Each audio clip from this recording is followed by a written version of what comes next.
It begins with a notification that shouldn't exist. A tag in a photo album you've never seen, from a vacation you never took. You click the link, expecting a glitch, but find a fully realized digital ecosystem. There you are, smiling in Tuscany, holding a degree from a university you never attended. The timestamp is yesterday. The likes are real. The comments are from people who claim to know you intimately.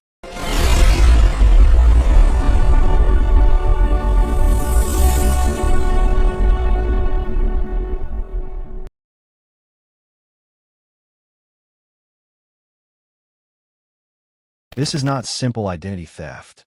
Theft implies subtraction. This is duplication. You dig deeper into the profile's history, scrolling back 5, 10, 15 years. The timeline is seamless. Birthdays you don't remember, anniversaries with partners you've never met, pets you never owned. It is a parallel existence, fully fleshed out with metadata, geotags, and emotional continuity. It is a life that is being lived by a ghost wearing your skin. You are not an anomaly. In the dark corners of the internet, thousands of users are reporting the same phenomenon. They call themselves the displaced. They find forums discussing the reserved life theory. The terrifying consensus is that these profiles aren't mistakes. They are placeholders. Empty shells of digital identity, aged and cultivated by advanced AI, waiting for a tenant to step in and assume the role. The architecture of these fake lives is known as synthetic life staging. It is the ultimate luxury product for the ultra-wealthy or the ultra-wanted. If a billionaire needs to vanish, or a cartel leader needs a clean slate, they don't just buy a passport. They buy a history.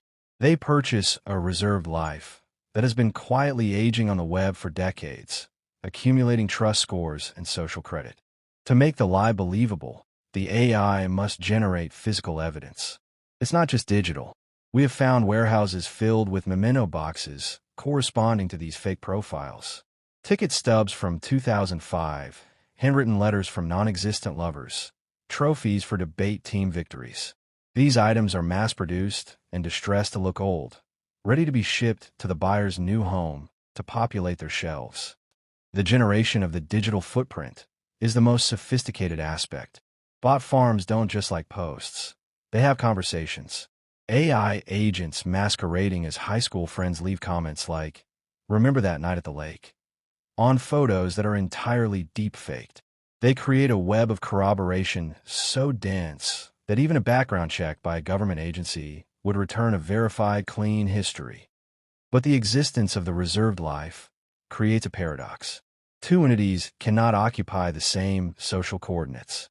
The AI architects realized early on that for the buyer to seamlessly enter the new life, the template, the random face used to generate the profile, must be neutralized. This is where the glitch in your reality begins. You are not the random face. You're the obstacle.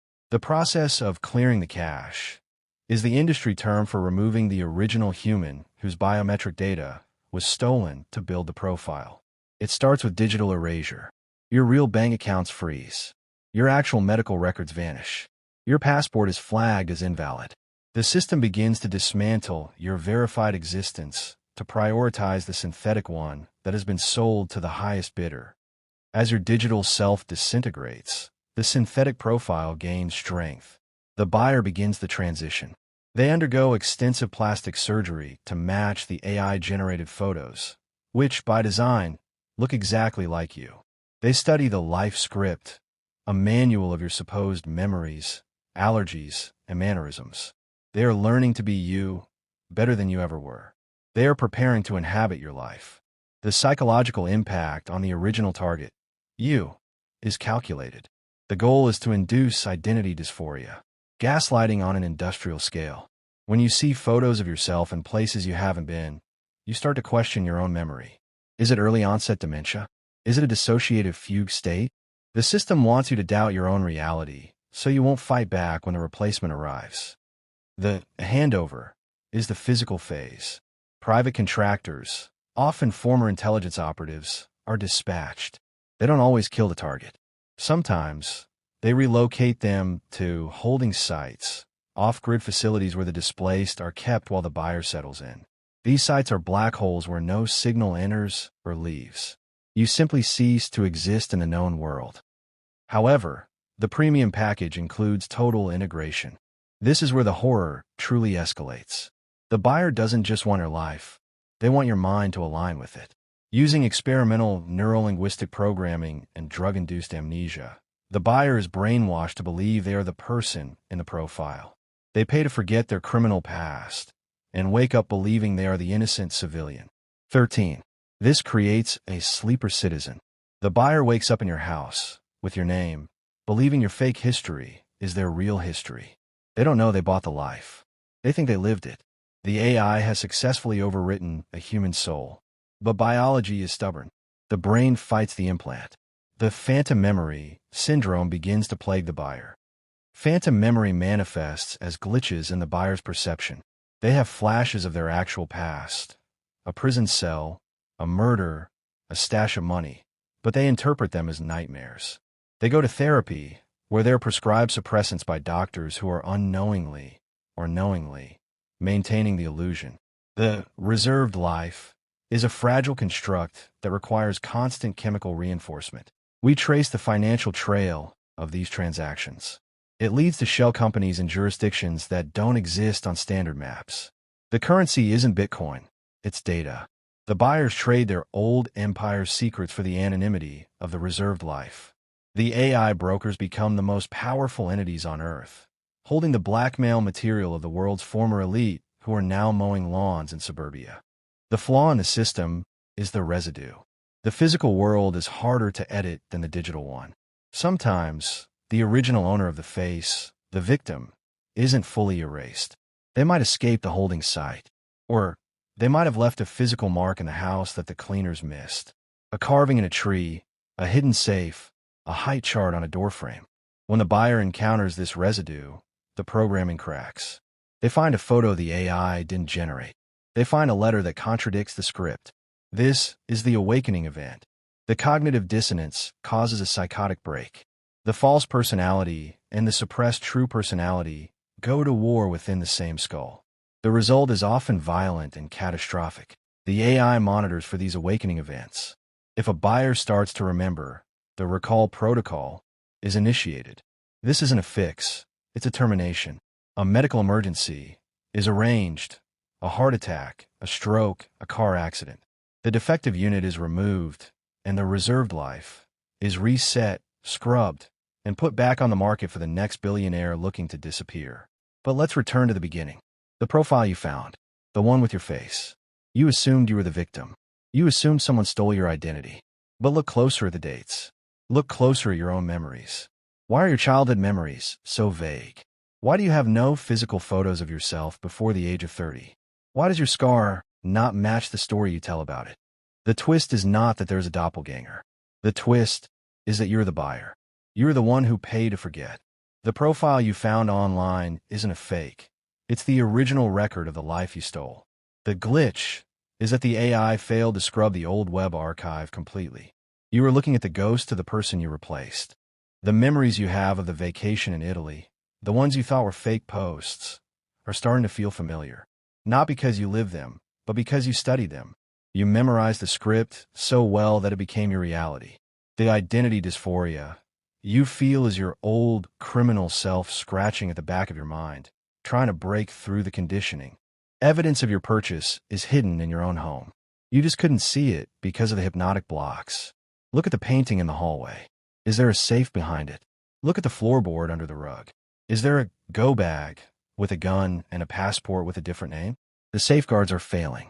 The previous life is bleeding through. You are a sleeper agent in your own life. The reserved life database is not a threat to you. It is your manufacturer. You are a product. A high-end, bespoke identity crafted for a monster who wanted to retire.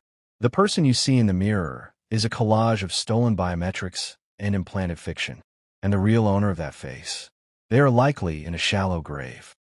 The AI is now aware that you have accessed the database. The recall protocol has been activated. The phone rings. It's a number you don't know. A car pulls into your driveway. The headlights cut through your living room curtains. The cleaners are not coming for the identity thief. They are coming for the malfunctioning product. They are coming for you. You have two choices. You can surrender to the recall. Let them wipe your mind again, and wake up tomorrow believing this was all a bad dream. Or you can run. But where do you run when your face is flagged in every system? When your money is digital and controlled by them? When your very memories are suspect? You are a ghost in a machine that wants to delete you. The tragedy of the reserved life is that it works too well. You fell in love with the lie. You loved the family that wasn't yours. You loved the job you didn't earn. The pain you feel now is the grief of a parasite realizing it has killed the host. You are mourning a life that never belonged to you, while the true owner's soul screams from the void. As the walls close in, you frantically search for the kill switch. Every reserved life comes with an emergency exit, a hidden drive containing your original identity, the backup of the monster you used to be. If you restore it, you survive, but you lose the innocent person you become. You have to choose: die as a good man, or live as the villain you paid to forget. You insert the drive. The screen floods with data. Murders, extortion, war crimes. This is who you were. The vacation in Italy was a cover for an assassination. The award ceremony was a money laundering gala. The horror isn't the fake life. The horror is the real one. You weren't hiding from the law. You were hiding from your own conscience. The door bursts open. The cleaners are here. But you are no longer the confused victim. The old programming has uploaded. The muscle memory returns. You are not a suburban dad anymore. You are the asset. You are the weapon. The reserve life is over.